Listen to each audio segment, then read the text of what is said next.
हम पहुंच चुके हैं जी इमरान खान की रहाइशगाह के मरकज़ी गेट के बाहर, और यहाँ पर दरवाजे बंद हैं और बिखरा हुआ है सब कुछ। वो जो मैंने जिक्र किया था रेत की दीवार का, अब ये देखें ये रेत है, और ये वो तोरों में रेत थी, जो एक दीवार बनाई गई थी वो रेत है।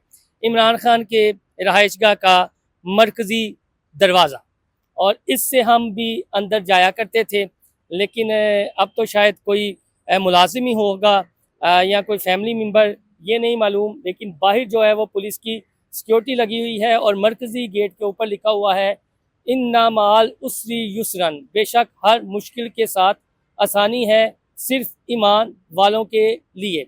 ये एक आयत यहाँ पर है, उसका लगा हुआ बोर्ड आप देख सकते हैं। इमरान खान की रहाइशगाह खू का आलम, कोई बात करने के लिए तैयार नहीं है, कोई वर्कर यहाँ पर मौजूद नहीं है।